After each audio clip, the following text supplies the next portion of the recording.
Hello, everybody, and welcome. I'm joined by Daniel from Quick Learner, as the tradition on this channel. You might have noticed that actually Travis and Bryn haven't been in a list video in a while. It's mostly just because we've been recording other content. So, Daniel, thank you so much for joining me for list videos, so I don't need to always just be talking to myself. It's more fun to be talking to someone else. And today, we're getting a little bit deep into what are the hardest lessons that we have had to learn about Arkham Horror, the card game. So join us in this, 20 to 40 minute long video. It's always hard to tell with us as we dive into 6 of the hardest lessons we had to learn about Arkham Horror, the card game. And Daniel, I'm going to throw this to you first with your first lesson, which was... boring decks win games, and it turns out that I like winning more than I like losing. Okay, we've talked about this sort of thing before, how, there's different Arkham Horror player types, and some of this we've talked about borrowing from the Magic archetypes, and I'm not a Spike. I don't just go in wanting to just play all of the really strong cards and say that's how I have the most fun, and I want to win that way. More of a Johnny. I want to try something interesting. I want to see if that works. But you know what? Sometimes it doesn't work, and I don't like that. I get my fun out of trying to play around some interesting combos, and it's really sad to me when things don't work out. And it just makes me gravitate a bit more towards like, after a scenario doesn't go so well, I better just put in the really good cards anyway. And that makes me a little sad, but at the same time, it doesn't really sit well with me when things go wrong, because I want to solve that puzzle. And sometimes the answer to a lot of deck building decisions comes down to like just the staples. Mm-hmm. You and I had a video on my channel a little while ago about the core set skills. And I said that, I stopped playing them for a little while because they're kind of boring. I wanted to put something else more fun in my deck. But as boring as the cards are, they're really good. And there's this push-pull, this tension between like how much boring stuff do I want to play in my deck, or even the investigator itself, versus losing. Mm-hmm. Mm-hmm. And I think this is very interesting. And something that I think it annoyed me for the longest time when people, for example, called me not a Spike. They said, Justin, you're not a Spike. And that's because I built decks that I tried to make lots of things work. And that is generally like what they would consider to be the Johnny philosophy. So, well, for some intel for people who don't know, I will sum it up quickly here. The 3 main archetypes for players in Magic, or I guess it's like psychotypes. It's like some sort of like that. It's like some weird word that is probably real, but I've never heard it before. Is that there's the Timmy, which they like big, splashy things that immediately make an impact. There's the Johnny, which likes trying to make more elaborate combos sing. And then there's the Spike, who like to win quickly, right? The thing is, all these archetypes like to win, and people generally associate that Spikes are the only ones that like to win. People generally say that online. When you hear someone from just the general discourse, when someone's talking about Spikes, it's like they're winning. But Johnnies and Timmies like to win too, right? Because like even in this whole thing here, you like winning more than losing, but it's all about finding that balance of where you are, right? Because some people are like 80% Spike. Some people are 60% Johnny, but like what is that other 40%? And finding that perfect balance, and also evolving over time as you learn how to play and like what works for you, is, I think, very crucial to help determine your play style and what you actually want to get out of Arkham as well. Mm-hmm. It's funny because you have a really, really good set of videos on the channel that are, how to win, and it's very much good advice for how to play the game, how to deck build.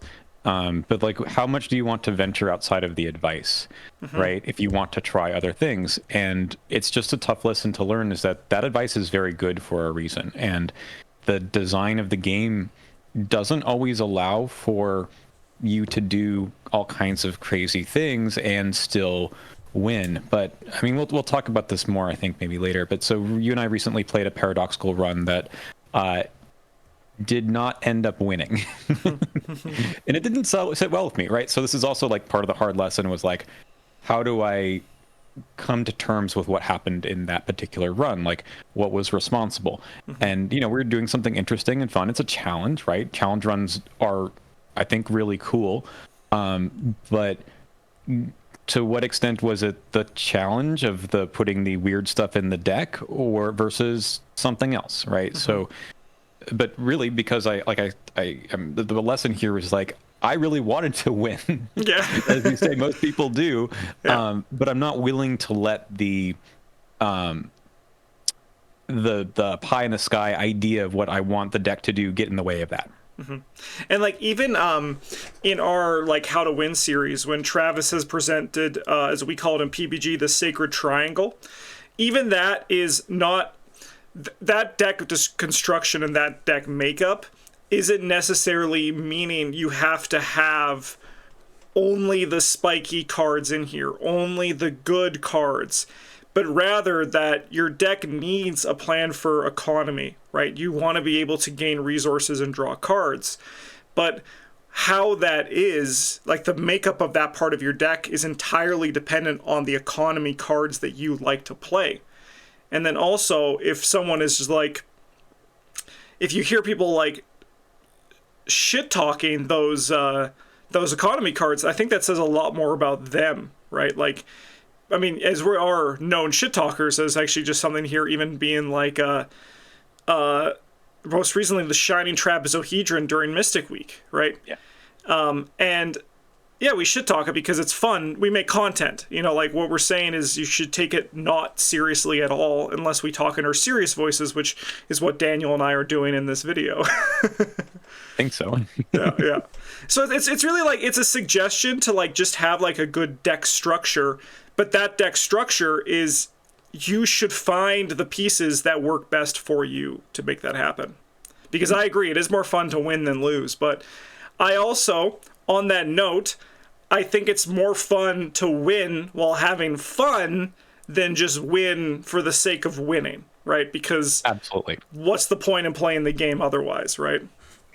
100%. Yeah, let me be clear about that. Like, this doesn't mean that the lesson I've learned was to play boring decks, right? That is absolutely not what the lesson is. The lesson is that there's a tension between relying on some of those cards that are always very good and you know how to play them and that they will not always sing, versus doing some other fun stuff. So figuring out that balance and how to sort of deal with, well, the reason you aren't winning as much is you better just go rely on the staples some more. Maybe you put some staples in and let more of your deck that is more fun be the centerpiece, but you still have a backbone. And maybe over time, or just depending on how comfortable you are with the player count, the campaign itself, you start to relax some of those staples. So, yeah. No, definitely. All right, let's go to my first lesson, which is I sucked for a long time and I had to get better by losing. And you know what? I still suck sometimes today. I think that it's very important to look backwards, look inwards and also backwards to see where you've come from, but look inwards and realize that you can always get better, right? You can think you're the best, but you're not actually the best because there's always room to grow. I had this realization for it was a very tough moment for me when I did my first solo stream, when I actually started to stream Arkham. Previously, my Arkham before this was mostly with Travis and Brent, and then I played with a few other people. And I did really good in those games where I was playing with other people because I was teaching them, so I had that confidence to go with it. But then as soon as I played my two-handed solo run, I remember I built decks for Sister Mary and Preston Fairmont, and I brought them through the Path to Carcosa, and I died in Black Stars Rise.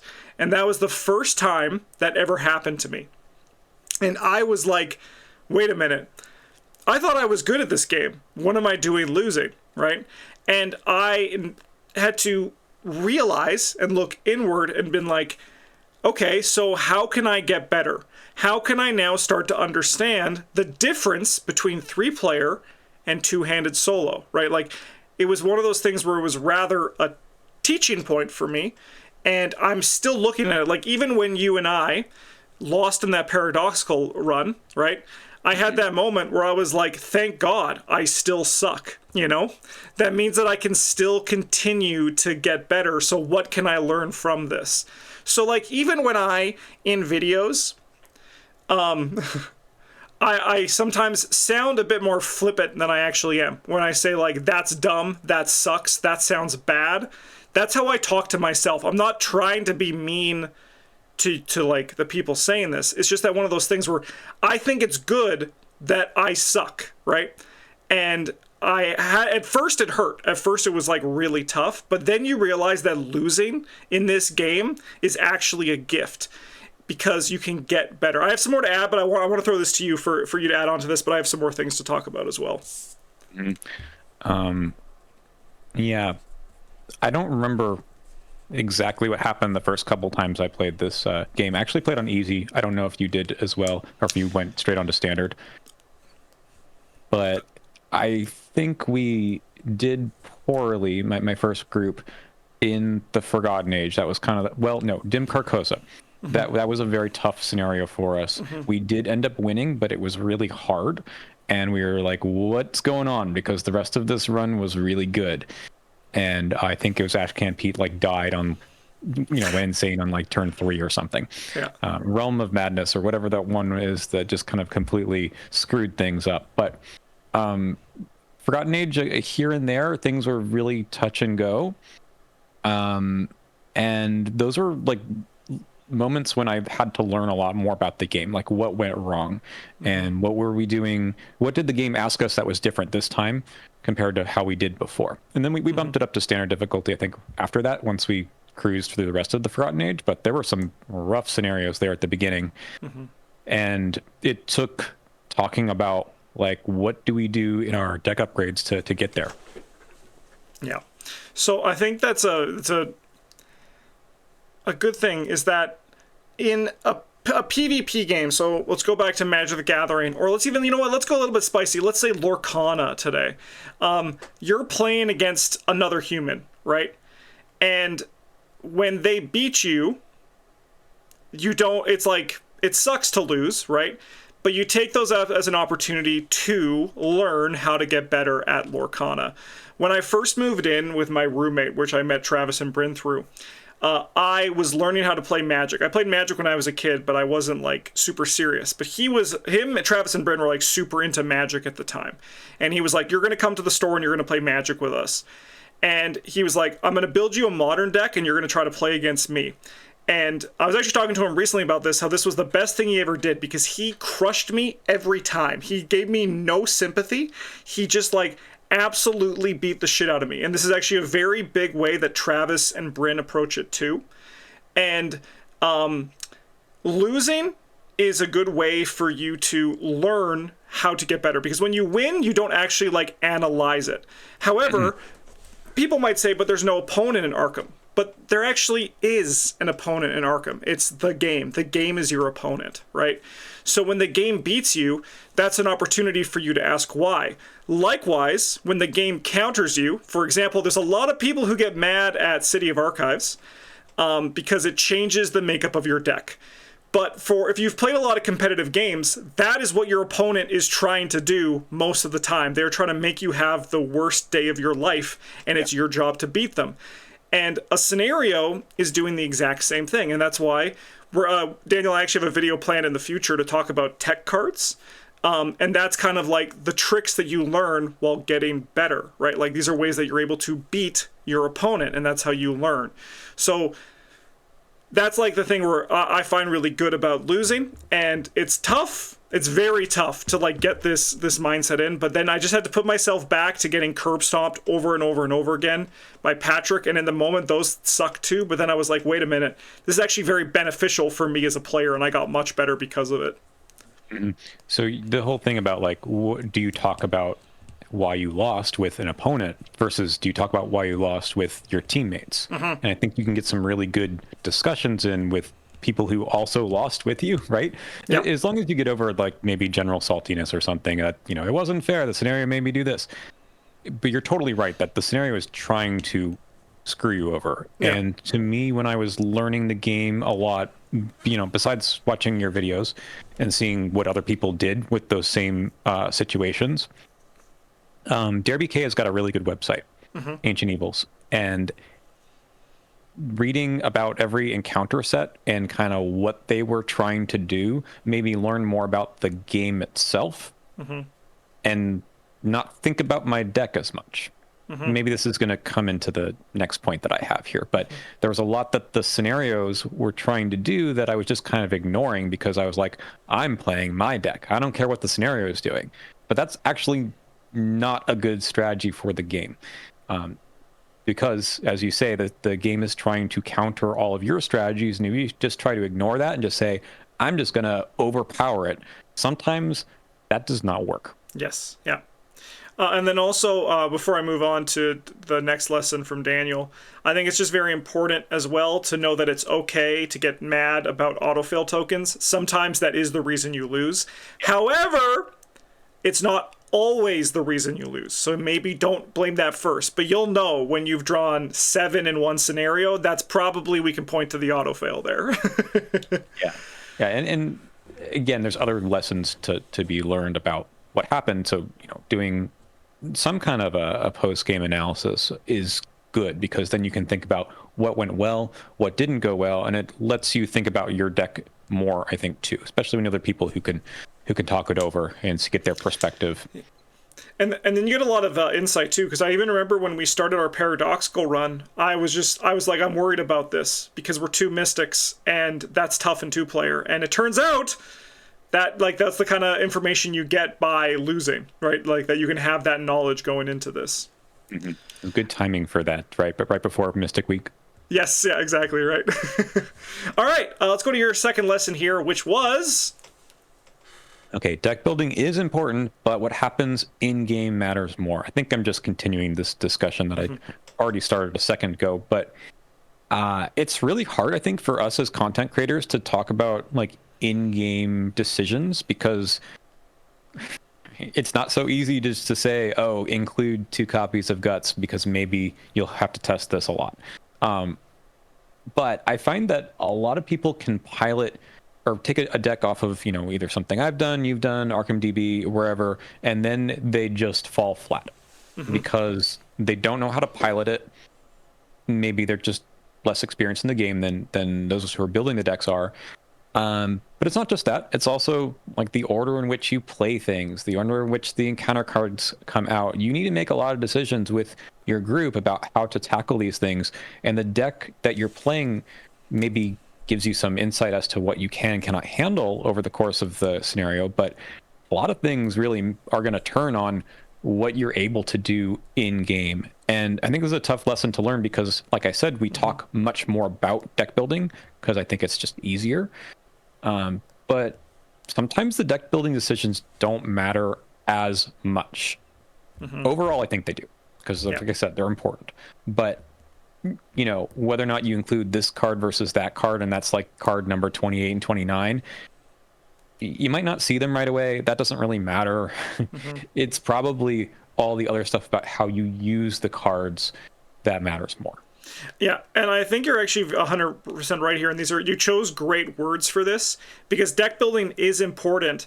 But when you're in this scenario, your deck building actually doesn't matter anymore. You're already there, right? It's now the decisions you're making. And I agree. When it comes to we do a lot of deck videos, deck building videos on this channel, but I actually hate doing deck building videos because they don't actually they're not a great representation of what actually happens in a scenario. Because I can say here's my cool combo, but I know I can set it up because I know what I'm looking for, right? I'm a standalone king at this point because I can just I can build my decks for standalone to know exactly the combo I want to set up.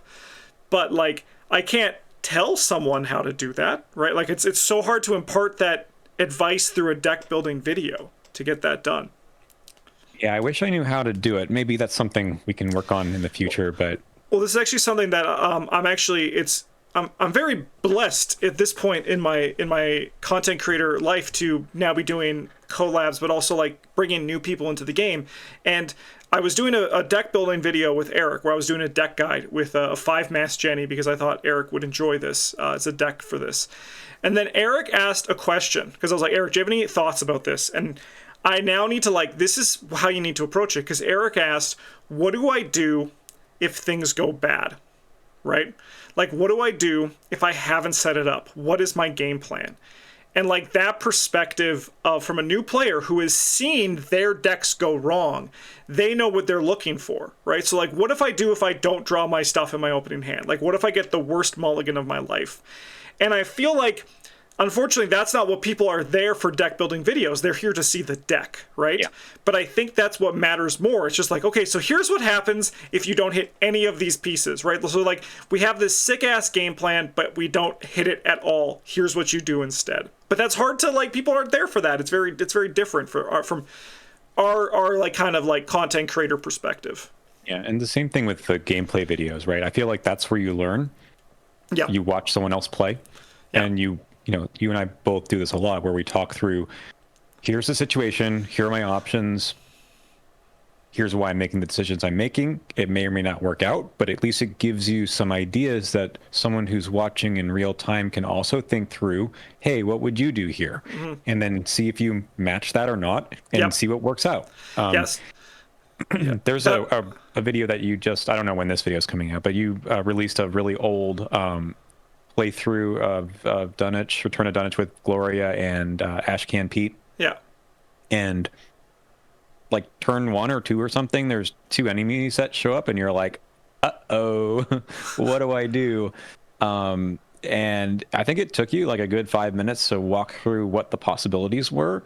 But it all worked out. You had a very good, I mean, it wasn't the plan. It was not the plan of the deck, but the maneuvering that you did to get the enemies in the right spot and the shriveling out in play, it was excellent. It was just a masterclass in how to work out of a jam. Doesn't always work out, but in this case, it was probably the best strategy. So, and that's something. It's a very good idea that you mentioned, and this is what I do. When I watch like high level Magic or even like Hearthstone, I pause before someone takes a turn, and I theorize this is what I would do. And then they do something completely different, and I'm like, oh, okay, so maybe I should, like, why did I not think about that? So again, like, it's one of those things that's a great way of doing it. So, like, go to a random video of some Arkham content creator and, like, see how it goes. And that's actually something that I want to be doing. I want to, it's a video idea where I want to give, like, content creators a deck, right? And I want to build a Mythos deck and a token bag that resolves the exact same way, because I want to see how people handle the exact same situation, but see if there's any deviation with it, because I think that'd be a very interesting kind of experiment to see, and so show how deep the game of Arkham actually is. Give everyone the same seed, basically, right? Yeah, exactly. Yeah. Mm-hmm.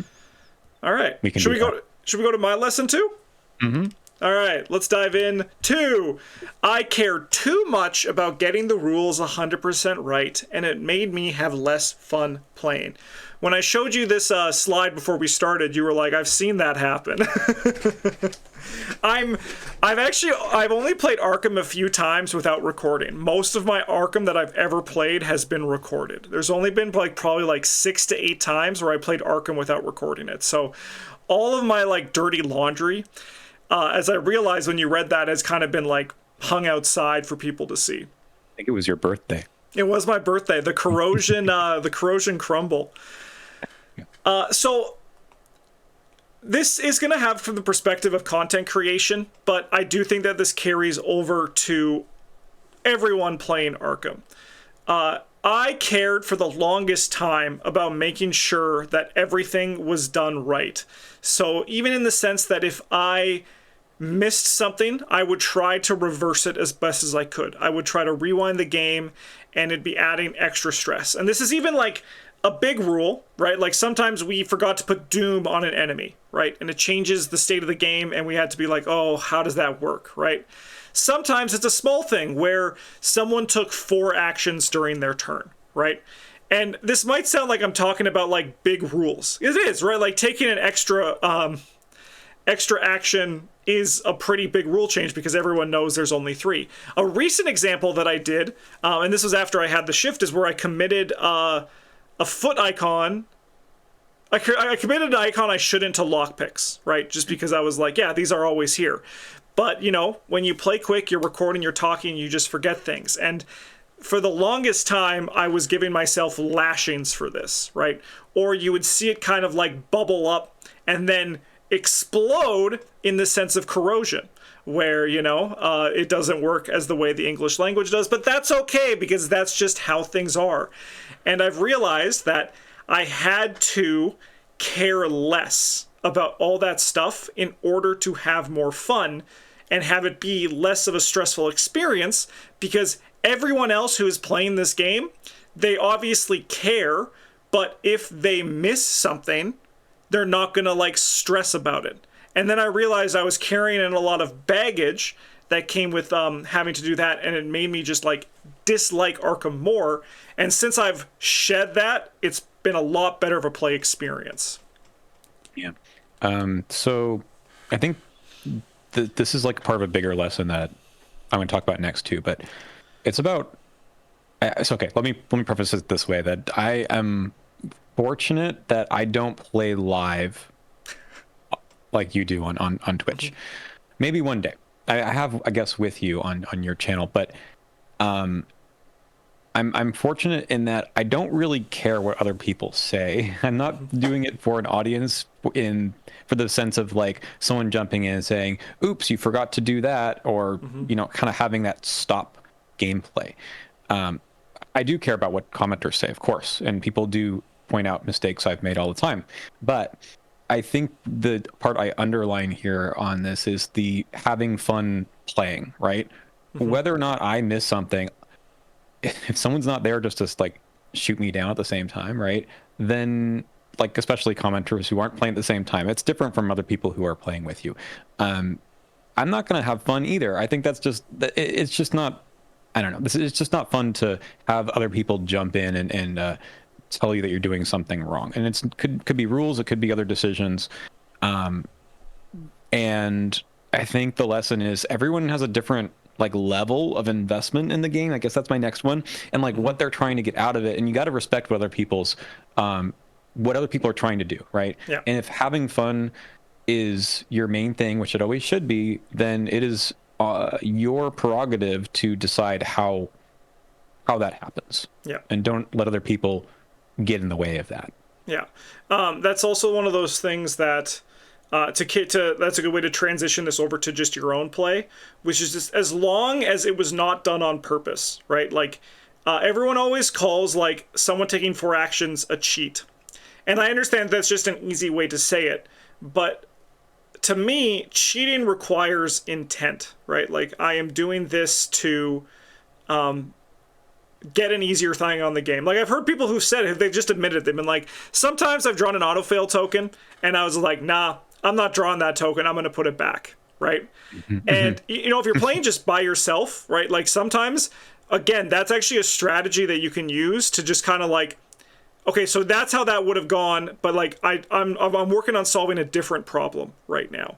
But if you just make a mistake, like if you take too many actions or you missed Mythos cards for a turn, just smack yourself on the back of the wrist, the back of the hand, and just like keep moving. Just all you got to do. Yeah, and so I do in my videos, like I like to go back and watch, just not to fix mistakes. It's also just to learn from my own play. I'm curious about mistakes I make too, but I generally watch a lot of them back and sort of annotate when I mess things up. But it also makes me learn that, yeah, I can catch other people when they make mistakes. So I'm just sitting there watching. Yeah. But when you're playing, your mind is in 10 different places at once. It is very hard to catch everything, and it is a lesson that I learned was watching my own self play. I miss things, not, I wouldn't say like all the time where it's like abysmal or something, but Just a small thing. embarrassing things like Yeah. I pressed the upkeep button twice in a row and I didn't even notice it. It's like, Yeah, what's yeah. going on, man? Yeah, Right? yeah. Like, It happens, and it's actually that's the thing that Patron Game Day has really done is it made me realize one, and some people this isn't what I'm about to say is it might sound like I'm saying it's a bad thing, and it is, but you also like I understand why people do it, but maybe like look inward and like be like, do I need to do this? But one, that other people make mistakes, and two, the game is actually more fun if you notice someone making a small mistake and you don't correct them, right?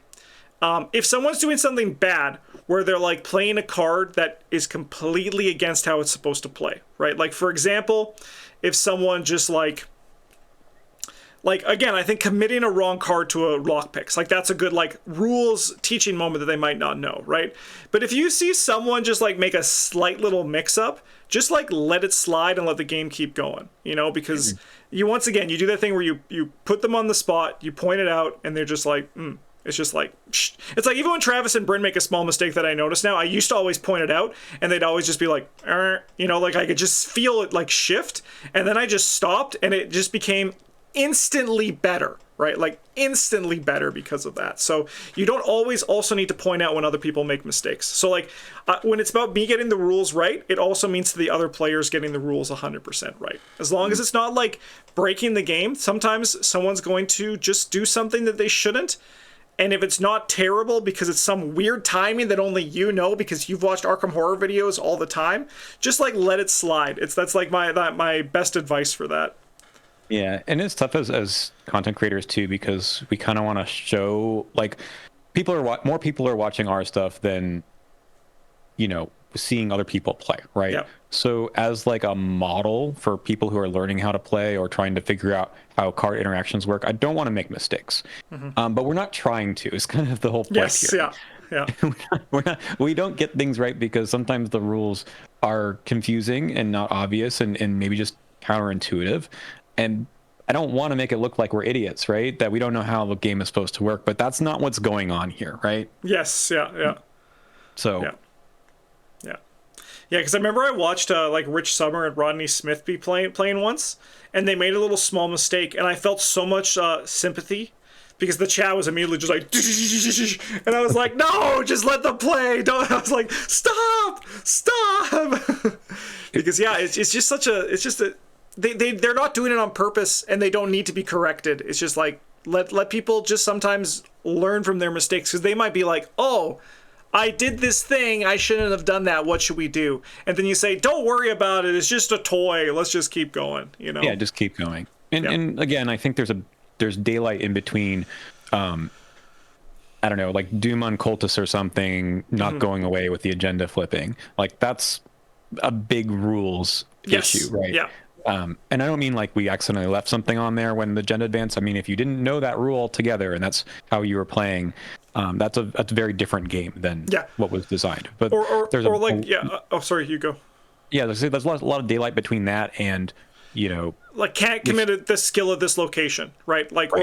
or like cards cost one more, you know, like at this location. Like location text, I think is the biggest thing that does this kind of stuff, because it's hard to keep track of that stuff. But yeah, there's so much space between those two.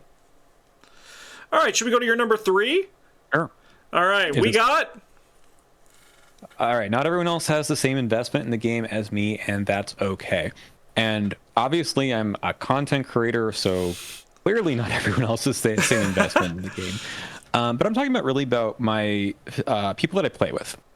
And this is going to resonate hopefully more with most of you who watch videos. You are the person in your group that knows the most about the game. You probably play with, 2 or 3 other people who are relying on you for how the game works, and they're not all watching PBG and Quick Learner and others. But that doesn't mean that you should expect them to know everything. They don't know all the card text. They don't know all the titles of the cards.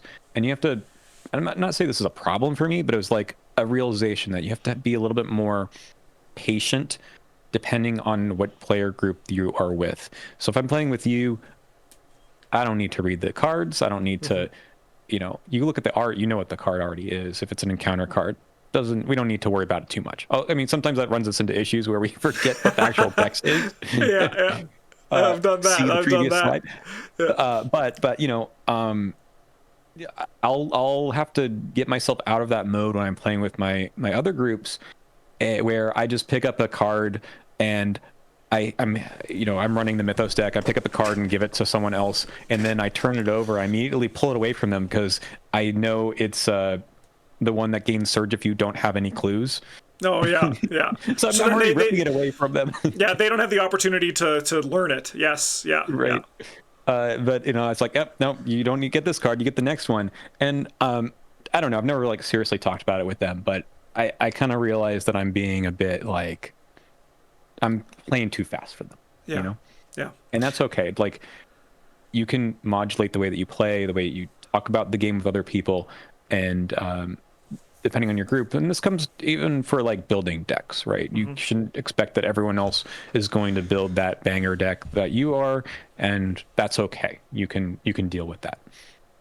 Don't take over the game either, though. I think that's also bad form. Yes, yeah. The no quarterbacking from Pandemic, that was a big quarterbacking where someone would tell everyone what to do. It's a game that's very prone to that, and I think Arkham could go for a similar way. I actually had some experience with this as well, because I also have this issue, and I have two examples. One was when we were doing my first blind run with Eric, and I would read all this stuff, and I would be like, oh, the back of the Dunwich Legacy Act card, oh, all this cool stuff happens, right? And then someone was like, you should have Eric read the cards. And I was like, that's so obvious that I'm upset I didn't think about it, but you're a genius for commenting it, right? Let the person actually do that stuff that's learning the game. Because again, you're right, like Eric had a lot less knowledge than me. Like if you watch the videos where Eric and I play versus Travis, Bryn and I play, or you and I play, right? Like it's completely different. And that's, I think, a big reason why new players like the Eric videos, because they get to learn alongside Eric, right? So like having that idea that everyone is different for this is huge. Another one was with patron game days. There were some when we would just go through, and then occasionally we would just be like going, and then one of the players was like, oh, sorry, I'm just reading this card because I haven't played this scenario before. And I was like, wow, like that's on me. Like I should have had a better like perspective on, yeah, you might not be playing this scenario. So now I usually try to ask beforehand. And additionally, it's such a big shifting point, and this is actually for all co-op games in general, which I've played a lot of. It's my favorite genre of board game co-op games. Asking the table, not what do you want to do, but just like, what should we do, right? Like you as the leader should be asking that. And then they can give suggestions, and then you kind of bounce with it. Take the I out of team and put like the we in team, right? Like, what are we doing here? And then it's like getting that across of like, all right, how are we working together to solve this problem? Because that's what a co-op game is. Yeah, it's tough because you have to shift a bit, and you also have to respect that sometimes they want to learn from you. They're like, you know how to play this game. I want to learn how to do it. Like, don't give me everything. But you don't want to then say, okay, clearly you need to move into this location because, yes, this is what's going to happen next. That's also kind of ruining some of the enjoyment of the game as well. So I think like gatekeeping in general for that is bad. But also you might learn things from other people that might be surprising. Like when I say the same investment, I don't even necessarily mean like the quality of investment. I mean like the amount and the exact type. If you are watching a lot of PBG and a lot of my channel, then you probably, slowly but surely you've aligned a little bit with what we have to say. And some of the meta, I guess, that you're picking up on, we know we're not always right. We miss things all the time. Yeah, all the time. So someone who doesn't already have the received wisdom, as it were, might have a different take on what's cool, interesting, fun, even effective, that you might not have discovered otherwise. So I think it's good to let people do what they want to do and not just say, man, your whole deck sucks, let me rebuild it for you. Yes. Yep. That's actually a great segue into my last lesson. So why don't we move on to that, which is I thought I had everything figured out, and then I tried playing every card in 1 year. So this is like the next step of my first lesson, where I was like, I had to get over the idea of losing, right? And then I started winning, and I was like, I'm an Arkham god. Nothing can beat me. I'm the best at this game. And then I did a fun little challenge in, what was that, 2023? That's crazy. It's been 2 years at this point, where I was like, I want to play every card this year. And I realized that I knew nothing about Arkham. And a big thing that I've said in these videos where I'm not playing like, well, not, I don't want to say playing the, when I'm a bit more like myself and trying to be a little bit more self-reflective, you'll notice that there's a through line where I think it's very important to constantly be on the quest for improvement and like, how can I get better as a player? And I think that like the realization of just like, oh, I know nothing can be a very hard pill to swallow. And it was pretty hard for me at first, because I was like, after that year of playing every card, I just kind of was like, wait a minute. I even had some doubts about our how to play videos, right? Where like how to win videos. For example, the idea of basic math economy, where this card costs 2, so how many is that worth in actions or cards in your hand? That actually isn't a thing in like Arkham. It is on like the surface level, but when you get deeper, your deck gets better if you don't think about that, but think about like things are like kind of in like a full combo class. And alternatively, this also might change as I play more. So it's like one of those things where a hard lesson for me to learn was, how do I keep my mind ever open and just not believe that I know how everything works? And I think a big thing of that is continuing the quest of trying new things. And like with my first lesson, continuing the quest of constantly trying to win, but being not upset and trying to learn if I lose, or take risks with the chance that I might lose this thing, right? So I think just like questioning your own beliefs, orthodoxy in general is good, because we do this. Even a few weeks ago, I was like, what's actually harder, building a clue deck or a fighter deck? And I've gone back and forth every now and then. It seems to just be a reaction to how certain campaigns have gone, of what felt easier and what didn't. But it feels like, oh well, it should just be always easy to just play a fighter. You put the weapon down and that's all you do, because we've said for so long that the goon has nothing to do half the time. And I constantly reevaluate that, because I'm like, no, I don't know about that. Yeah. So I know this year you've had your resolution is something like reevaluating what is good mean. Yes. Yeah. Do you have any, maybe this is a different video, it's already come out, I don't know, but it's been, almost 3 months. Do you have any take on that now? Man, so it's even that one of those things where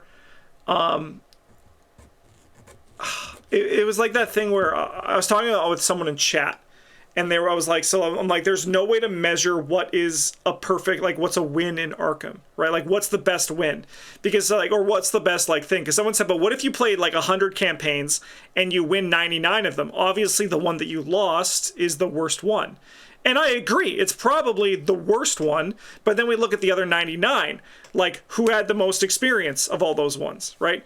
And then also, like, maybe, but what if, like, yeah, if you have the most experience, you win. But, like, wouldn't it be more impressive if you won with less experience, right? So it's like one of those things where ultimately, or like, what if you won with like taking no damage, right? Or what if you won without killing an enemy, or like without even dealing with the Mythos deck, right? Like, what if you never drew a Mythos card? What if you won the campaign with only auto fails in your deck, in the token bag, right? Like, these are all different metrics that change it completely about what is actually like good. And no, I haven't gotten closer. I've even actually just started to see more of the universe, and like my Arkham third eye is open, and I still don't know what is good yet. I do not know. But so I guess the closest I've got is what is good is if you are having fun. Ooh, yes. Okay. Yes. I was going to answer that for sure. Because I think that is currently the most important thing. And sometimes, for example, like, even though we got our shit kicked in the Yithian challenge, I had a lot of fun because I realized my theory was wrong, right? So I would even call that a bad Arkham run in terms of, you know, like how it went. But I think it was still good Arkham for me personally, right? Because I had fun and I learned something about a theory I had about that challenge. I mean, it must have been good Arkham. There was someone who said that they couldn't wait to watch the next video, right? Even though that was one we gave up on. Yeah, yeah. Yeah. Yeah, no, I agree. There's so much more to explore in this game than I could have ever thought.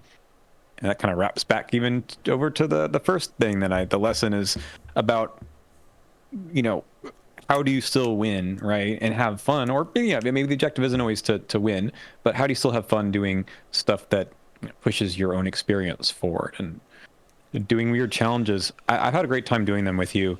Some of them have been better than others, but I think I've learned the most, kind of going along with this lesson here when we played the sealed run, because I've never done a full-on draft.